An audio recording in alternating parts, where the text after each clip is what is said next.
Hello, gentle listener, and welcome to Nocturnal Transmissions, the fortnightly podcast that brings you dark tales, both old and new, performed by your humble narrator, Kristin Holland.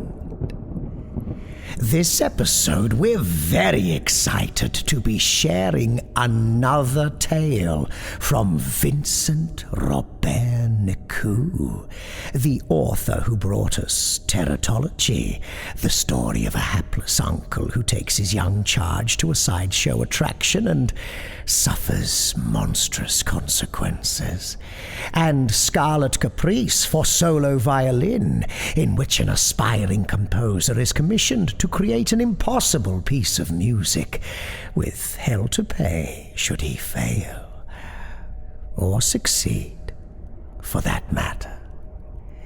This time around, he asks us to roll dem bones and chance a trip to the seedy underbelly of New Orleans, where smoking blues music and Lovecraftian horror are always just a stone's throw away. Or perhaps in this instance one should say a bone's throw away. So, ready to try your luck, gentle listener? Good.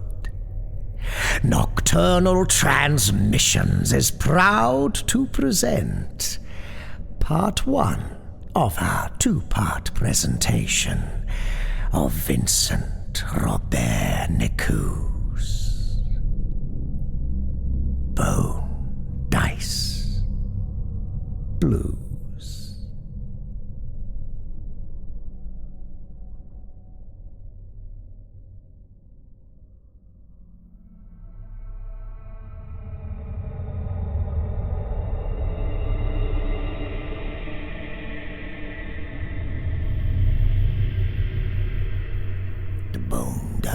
Blues.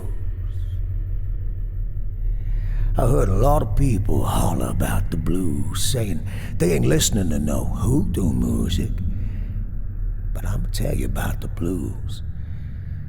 When you're far away from home and can't sleep at night, you got the blues. When you ain't got no money to buy food and can't pay for your house, you got the blues. When you look in the mirror and can't see nothing but a stranger's face with cracks and wrinkles and black dust round the eyes, you got the goddamn blues. And when the midnight man whispers in your ear that he gonna steal your woman and beat up your brother, and there ain't nothing you can do but keep listening to his whisperings, you damn sure got the blues. 'Cause anytime you thinking evil, you're thinking about the blues. And you better watch out whenever you listening to some blues. 'Cause evil sure ain't far, and it can snap your neck like black cat bones.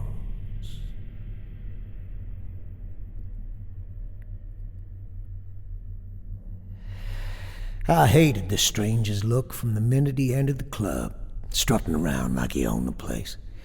He was dressed real nice, with a sharkskin suit, two-tone shoes, a wide-brimmed fedora, and shades as dull and black as the bottom of a dried-up well. Didn't take no bloodhound to pick up the sweet scent of money. Old, genteel, dirty money.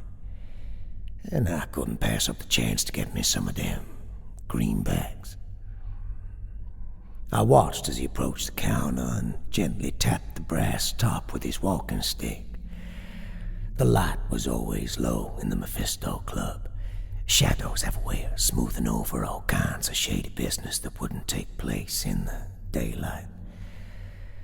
But I could see the silvery glint of a howling wolf at the end of the stranger's stick as it flickered in the half-light.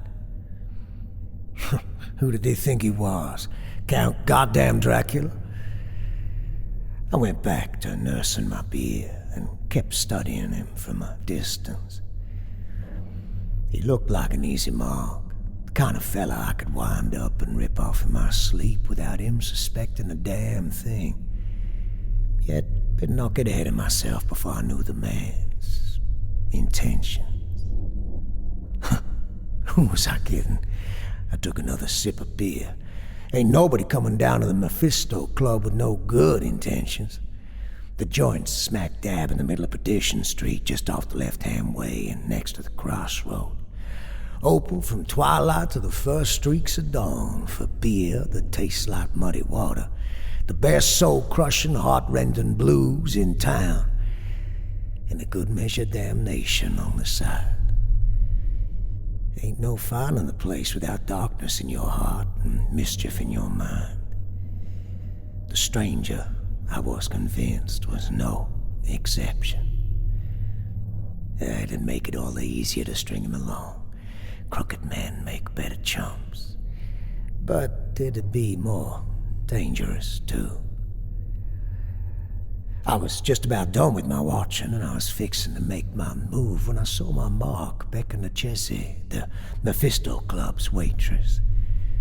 This ought to be interesting, no doubt. Jessie could be as sweet as sin, but she managed the Mephisto like the Queen of Sheba, and I pitied anyone who dare cross her.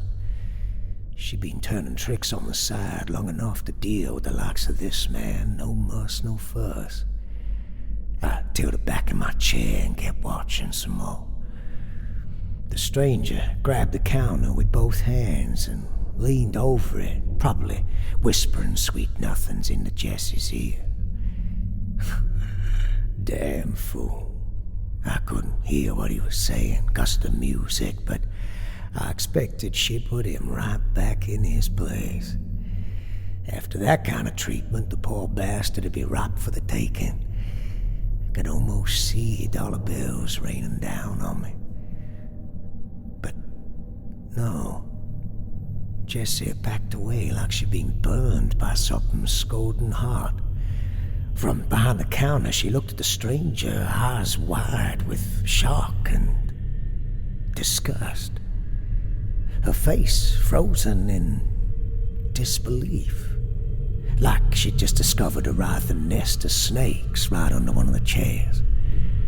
Well, stone the crows and bless my black little soul, she was blushing.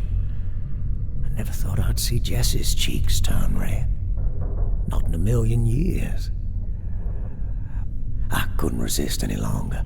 It wasn't just about the money no more. I could feel a wriggling curiosity waking up inside my belly. "Something wrong, Jessie?" I said, pulling a stool to sit next to the stranger. "Is this man bothering you? I'ma teach him some manners." But my mouth filled with ash and dust as he turned his head towards me, swift and silent as an owl, and stared at me. It was darn uncomfortable being stared down by some fancy man in black shades. It was like he was looking right through me. Clothes, flesh, bones, and all. "Of course not. There is no problem at all," he began, the fangs in his voice dripping with honey. "Miss Jezebel and I were discussing business opportunities."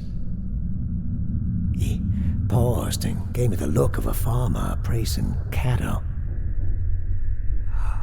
"Would you be a betting man, by any chance?"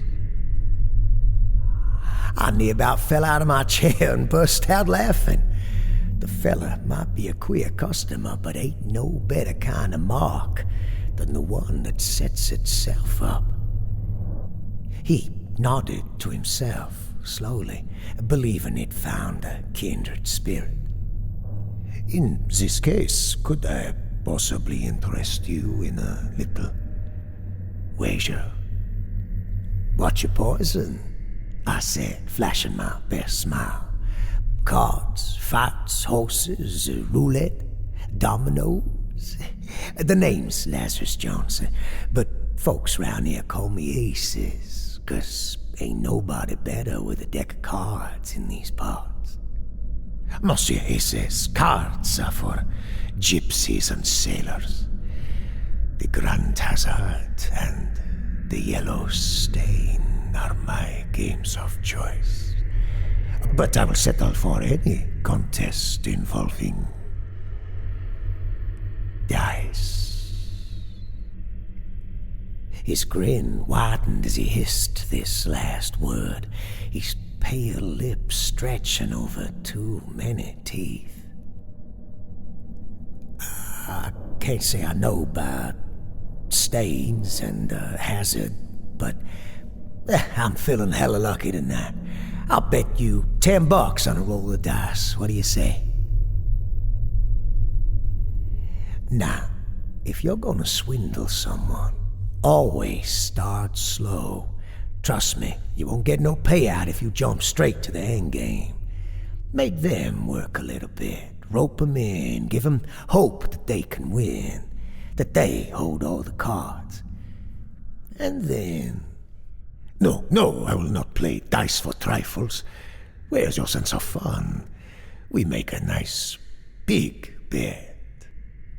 $5,000, perhaps? Hey now, wait a minute. I leaned back and laughed. This is crazy talk. I thought you was being serious about that bet. I ain't playing with no joker. It is not crazy at all. The stranger grinned. We throw the dice 3 times, and if you get a higher score than mine, you get $5,000. You would like to win this money, wouldn't you? What do you think? Sure, I could use some of that sweet, sweet money. I muttered between my teeth. Ain't nobody got that kind of cash round here. Make no mistake, some folks would snuff you out for half that. Very well. We shall make a fine wager, and I will put up $5,000. I could almost see myself riffling through that water cash. $5,000. 10 times what I'd planned to scam out of him. 3 months' rent and more than enough to spare for some decent booze. And what do you reckon I put up? I said. The stranger adjusted his glasses and carefully removed his hat.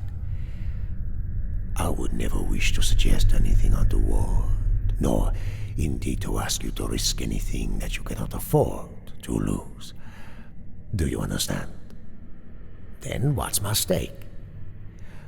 You look like a trustworthy, honorable man, so I will make it easy for you. A simple, honest bet, yes? The stranger's patter was smooth and warm like expensive bourbon. Was he fixing to swindle me? Got it, I said. You make it easy for me. I lay a wager of $5,000, and in exchange you put up some small thing. No more than you can afford to lose. Something of lesser significance.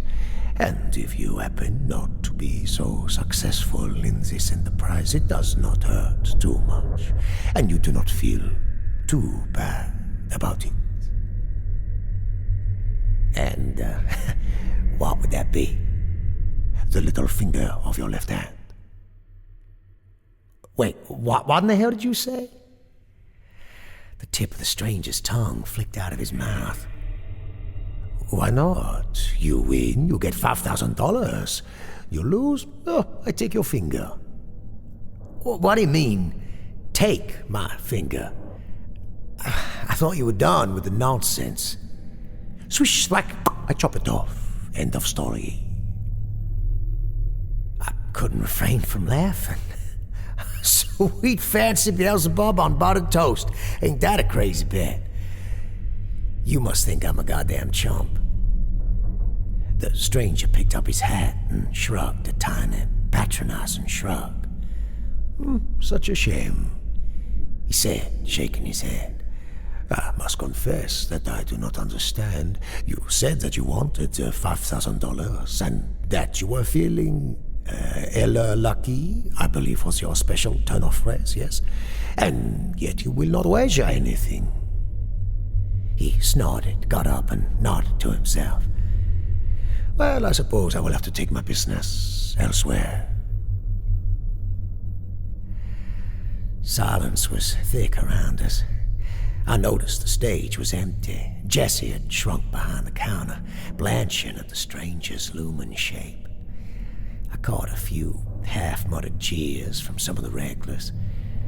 Tain't every day you catch Lazarus Johnson turning down a game. As I listened to the clippity-clop of the stranger's stick, I could feel myself sitting very still, cogs and wheels turning in my head, thinking hard and breathing quick. Even though the man was facing the door, I was convinced he was still looking straight at me, his eyes turning all the way back behind his head. There was a tapping in my foot and a scratching in my back, a rasping in my chest and a thudding in my heart.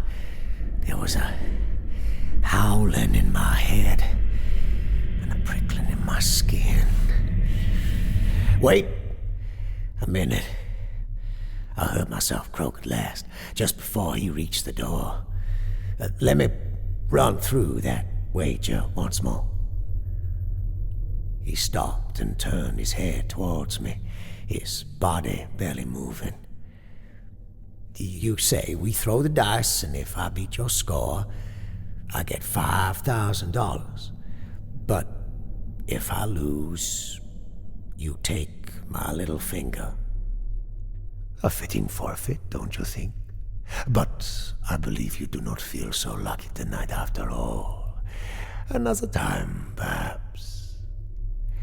Do we bet on just one throw? Of course not. That would be silly, he said, almost scolding me like a schoolboy. 3 chances. That is proper. And if you win, how will we do this? Do I have to cut off my own finger? The stranger let out a noise between a laugh and a chortle. Certainly not. It is a civilized bet. You will throw the dice with your right hand. I shall tie down your left hand, fast and secure, lest you be tempted to renege on your pledge. And then... Can I see the $5,000? I said in a whisper. Well, if you want to know about the blues, you're gonna need to listen real close. I ain't talking about notes, and I sure ain't talking about lyrics. Listen to the cries between each word. Hear the tears in the silence. There's a king snake rattling and hissing on the killing floor, and the blues man's got a voice full of graveyard dirt. Blues ain't about that moaning trumpet, and it sure ain't about no guitar, piano, or howling singer. Listen close and lose your soul. Blues is all about that sweet, mournful magic between the notes.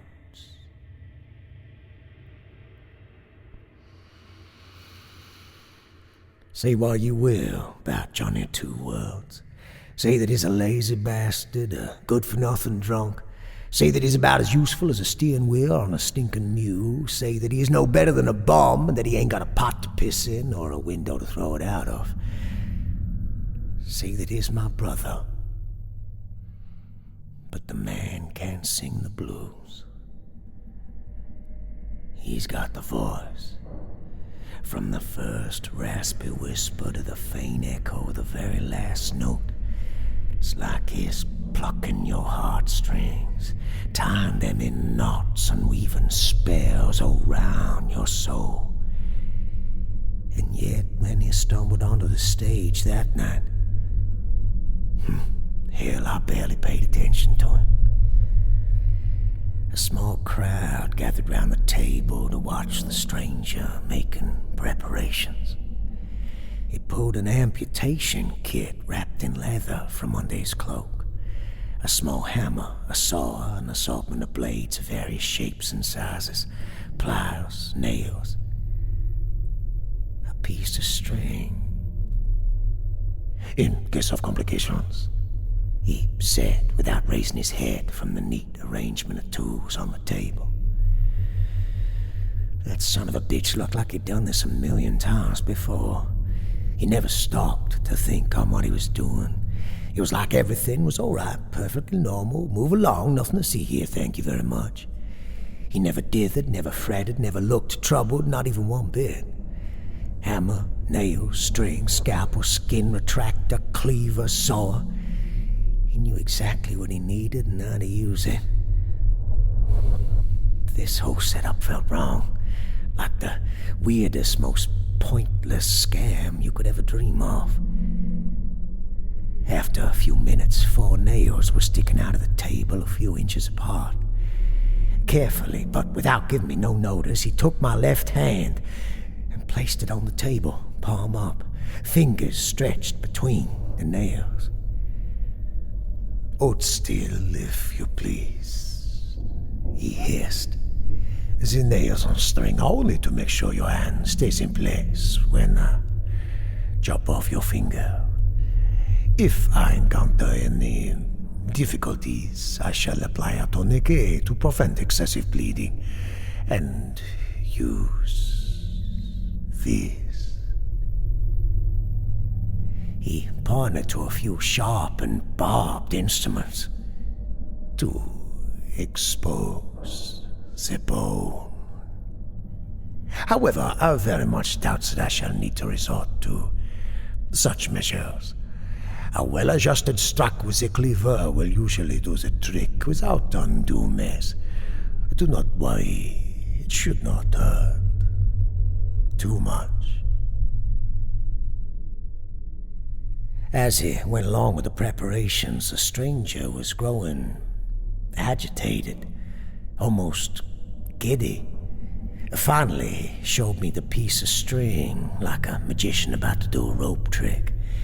He wound it round my wrist real tight and fastened it to the nails like a nasty cobweb. My hand turned cold and sore, and a pale bluish hue at the extremities. Satisfied that I wouldn't be able to wriggle out of the bind, he grinned and waved Jessie close. "Miss Jezebel, would you be so nice as to bring us 2 glasses of bourbon?" Turning to me, he continued, "We are almost ready, but first we drink together." I sat there and watched him real close. At that point, I got no clue what the bastard wanted with me. He must think I was dumb enough to throw myself at the ground and miss. I'd never been the sharpest tool in the box, no doubt about that. But that bastard was in for a surprise. Say that I was born at night for sure, but not last night. Everything was quiet. You couldn't hear nothing but your own darkest thoughts in that kind of silence. Then, in the background, my brother began singing the blues.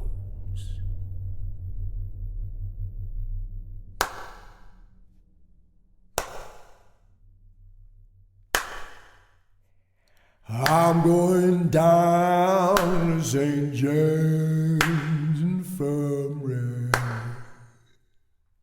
see my baby brother there. He stretched out on a long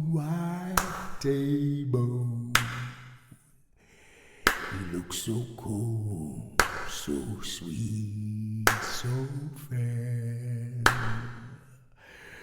Let him go, let him go, God bless him. Wherever he may be, he can search this whole wide world over.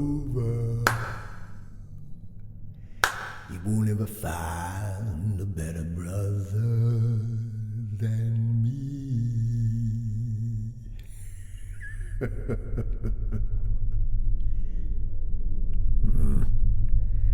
I took it personally, of course, but I had more pressing concerns. I looked the stranger straight in the blackest heart of his black shades and raised my glass. To Lady Luck, who favors the bold, and to all gamblers good health. Let the dice and le bon temps rule there. And as the shutter eye burned the back of my throat, something clicked in my mind. But we ain't got no dice to play with. Not so, said he, pulling a wooden box from his coat and shaking it gently. It rattled like human teeth. We've got mine. So that was the scam all along, I thought to myself while he opened the box. Loaded dice. My cheeks ache from trying not to smile. Ain't nobody worth a damn gonna fall for that, not in the Mephisto Club. The stranger's dice seemed rough to the touch, charred black with jagged edges and painted with tiny yellowish dots of luminescent amber that made my head hurt the longer I looked at him. Your run-of-the-mill, humdrum-born, ho-hum crapshooter would have pitched a hissy fit right then and there.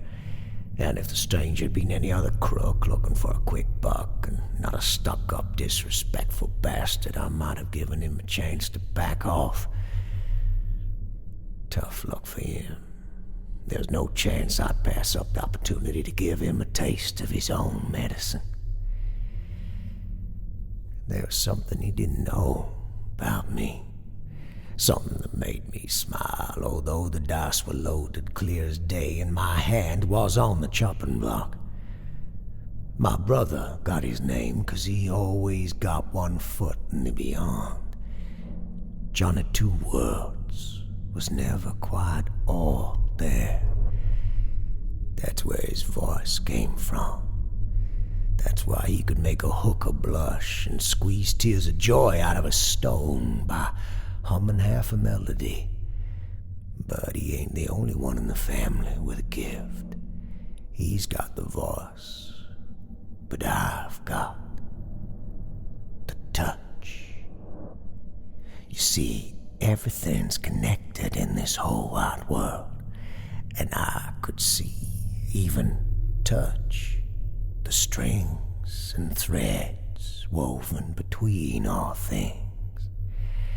That's how aces always found their way to my hands. Never got a pair of deuces in my life.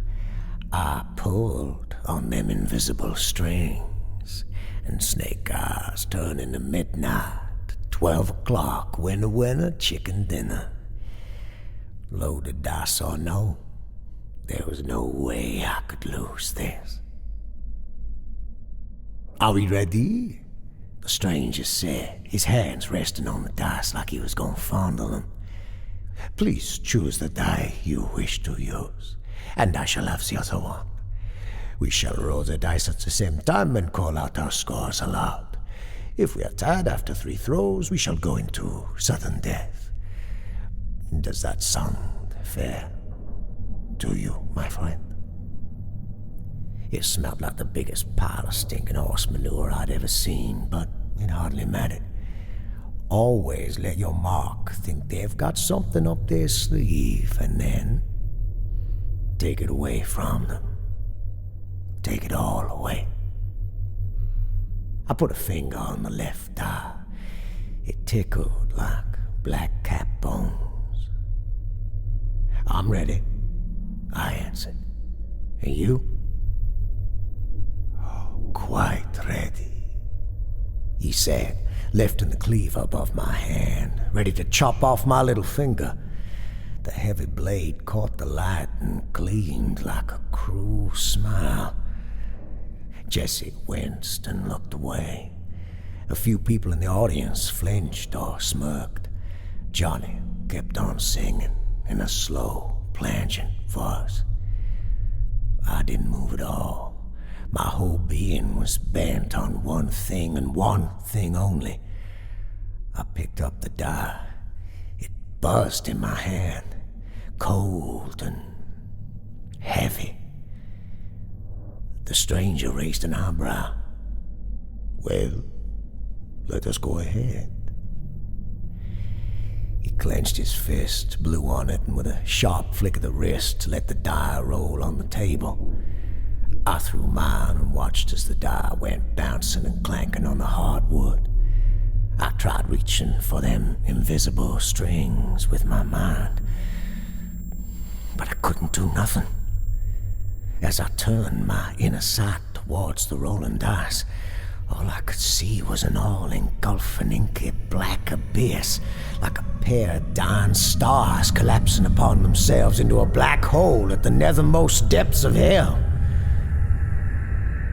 6, the stranger announced with a hissing smile.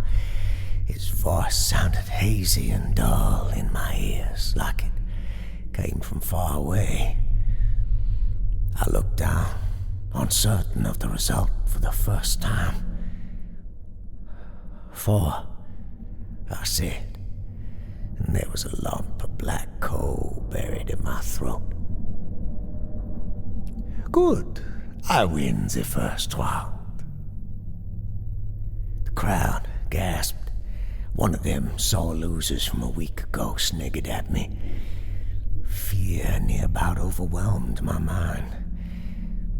Ain't got no choice but to throw again.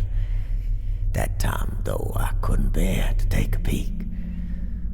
The dice rolled once more for a long, long while, and when they stopped, I felt like I done made a bad mistake. I've been keeping my eyes on the stranger.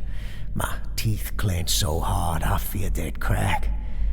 My eyes bulged so much they felt about to pop out of their sockets. 5, I muttered, with a quick glance at his score. The bastards rolled a 3. I won. But ain't nothing but dumb fucking luck. The heavy cleaver was still hanging above my hand, and the son of a bitch didn't show no sweat. Steady as a rock, not even the hint of a tremor or the shadow of a doubt. Shall we roll the dice once again? Isn't this the most exciting thing? It is the last throw before I take your finger. It will be quick and almost painless. I promise. I closed my eyes, breathing deep, and focused on the sounds around me. Jesse's chaotic heartbeat, Big Moses's chair creaking under his weight, Tommy Nighthawk's feet shuffling on the floor, the clink of ice in a glass of rye. Smells came rushing in. Stale beer, dried blood, old stone, dirt floor like graveyard gravel. Cold sweat dripping along my spine. I felt a hand pat me on the back. Johnny's hand. Heavy, warm, comforting. Lazarus Johnson, you ain't losing this game, I told myself. Not against some hoity-toity la-di-da uppity bastard with black shades and a fedora. I drew in another breath, let my hand go. The dice rolled on the table, but this time I caught sight of the thinnest of threads. I extended my ghostly hand to touch it, but pain throbbed in my arm. Breathing in shallow, sharp gasps, I tried flexing my fingers, blazing fire under my nails, flesh sizzling. I felt my skin curl back and my sinews stretch out with a crack. I plucked the strings coming from the dice, and every fiber in my body screamed in burning agony. I thought I felt flesh falling off my arm and bones cracking like twigs. My hand twitched and jerked until 5. The stranger said, oblivious to my pain. One last tug at them magical threads, and I opened my eyes, staring at the dice in front of me. I fought down a shiver and held back a crazed howl, the stench of scorched flesh lingering in the air, though nobody could smell it but me. 6. I couldn't quite believe it. I win. The stranger frowned and waited for the crowd to disperse while Johnny helped me untie my hand. It was numb and cold. I flexed it a few times, the phantom pain quickly fading away. Though the man wasn't showing no sign of anger, I could feel he was as mad as a 3-legged dog trying to bury a turd on an icy pond. I know what you did, he said at last, flashing me one of his cold, snaky grins. Highly irregular, but I must confess, very impressive. What the hell are you saying? I want my money now. I earned it. Fair and square. I could give you the $5,000 as promised. He began with an offhand gesture. It is true that you earned it in a manner of speaking, but there was nothing fair about the way you handled the wager. He didn't let me protest. You tried to swindle me, and I cannot in good conscience reward such behavior with money. I would have to let all the gentlemen here know how tricky you can be with dice. You would most definitely not want that, would you? Of course not. Do not worry, Monsieur SS. I shall give you something better. Something much more lucrative. I have a use for you, see? We shall meet each other again soon. I foresee that we shall make many a great thing together. Mark my words, my friend. We shall make history.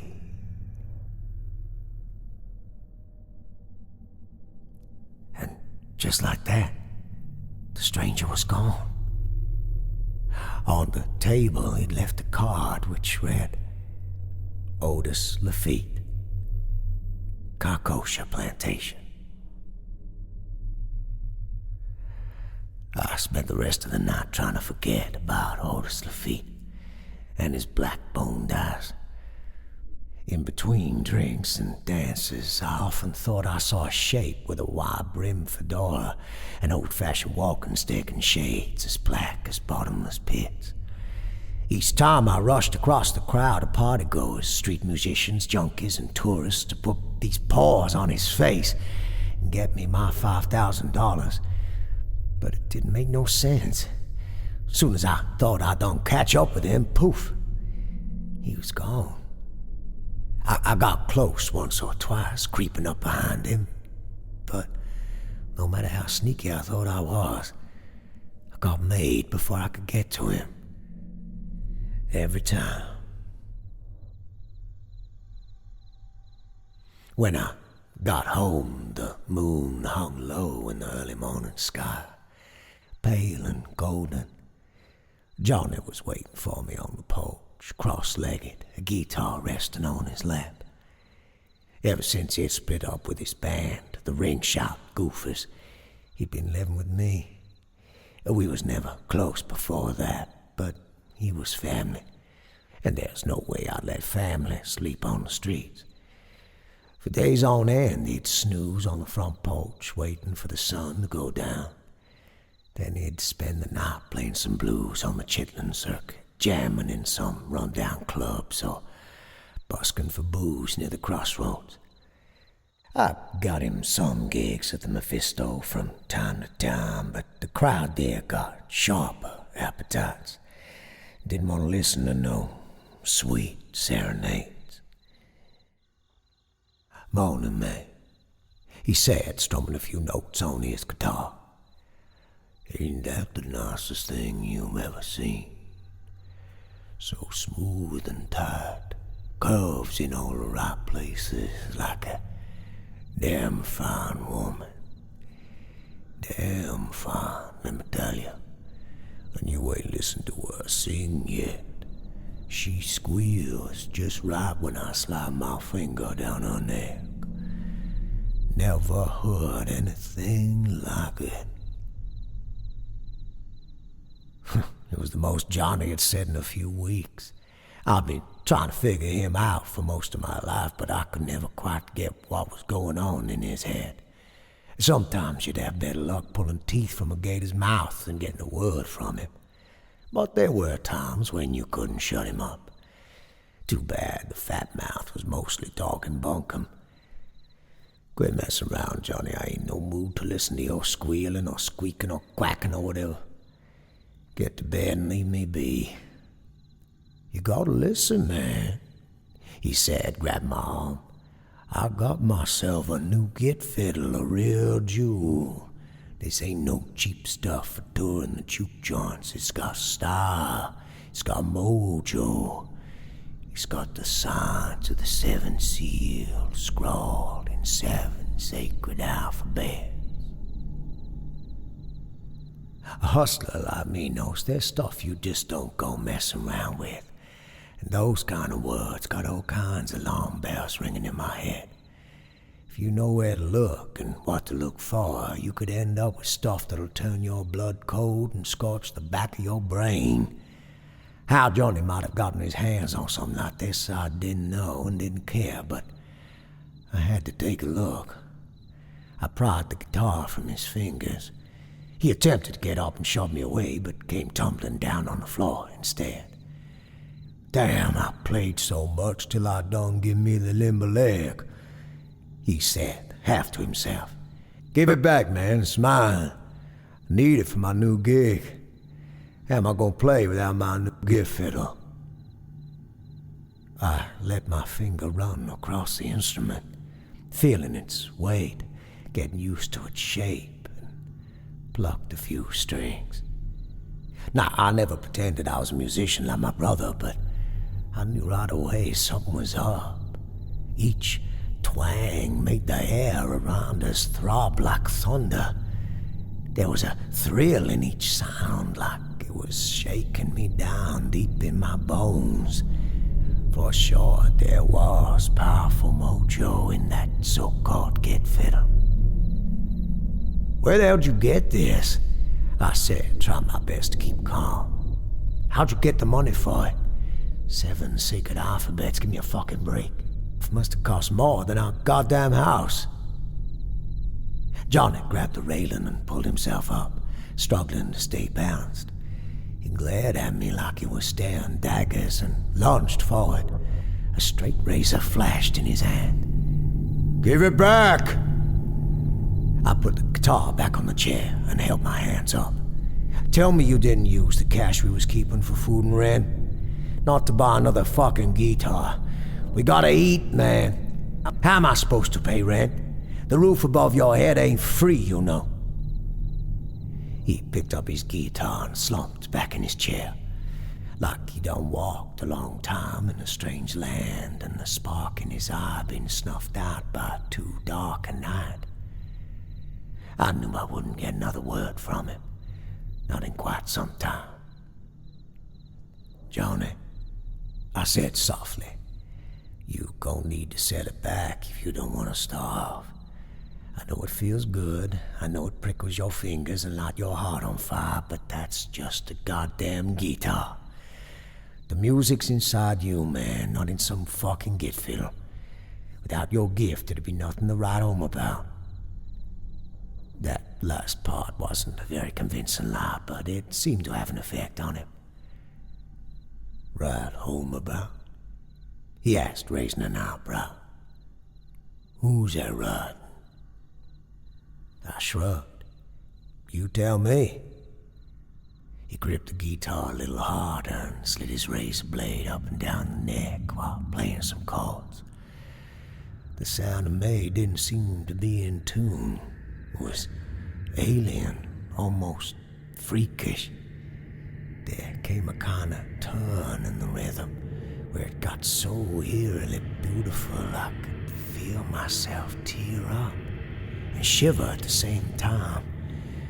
It was like Johnny was peeling darkness and dirt from off my eyes. For a lick or two, I could see vast cities rising from beneath a moonlit ocean, and heavens opening like a flower of purple and rose-colored clouds. I could hear waves crashing against unseen shores, and the angels' choir singing mighty hosannas. The hair on the back of my neck raised up. That guitar got mojo, all right, I thought. Tell me who's that riding? Johnny started singing. His voice was coarse, but it only made it more tuneful. I'm the Revelator.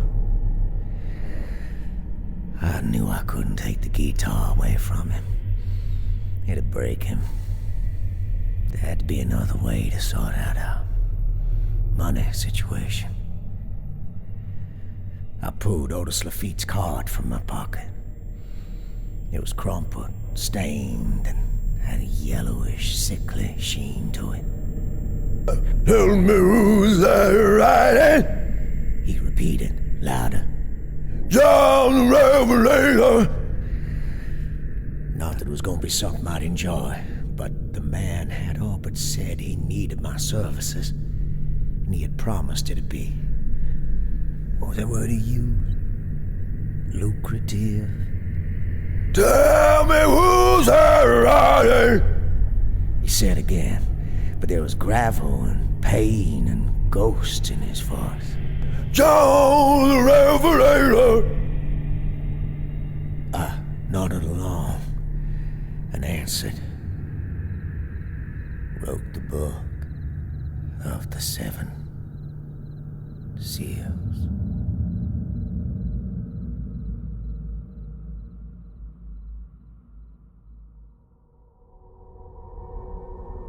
And that concludes part 1 of Bone Dice Blues by Vincent Robert Nicoud.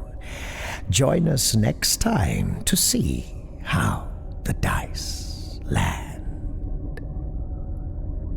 Nocturnal Transmissions is brought to you with the generous assistance of our Patreon subscribers. We would very much like to welcome our 4 latest Acolyte-level subscribers to the Nocturnal Transmissions family. Alex Judge, Jennifer Wagner, Alexis Nolasco, and Azaran Warren. Welcome. And with that, we bid you a fond farewell, gentle listener. You have been listening to Nocturnal Transmissions. All non-public domain stories are featured with the permission of the authors. All voices and production are concocted by Kristin Holland. We thank our Patreon subscribers for making Nocturnal Transmissions possible. In particular, our highest-ranking supporters, the esteemed cohorts. Evan Dooley, Crystal Collins, Stephen Andrews, Andrea Baxter, Fabled Words, Daniel Clanton, Tippy Polo, Ivan Sapero, J.B., Arnie Frank, Belle of the Ball, Robert Troy Hampton Peterson, Adam, Wayne Prince, Rachel Brown, Sam Bell, Joe Stinson, Hisu, Wildy, Javonte Gaston, Alicia Townsend, Alex Brewer, Sam Hankins, Thomas Arvin, and Philip Abruzese. Until next time, as always, watch the skies, fear the dark, and don't trust anyone, especially yourself. Good night, gentlemen.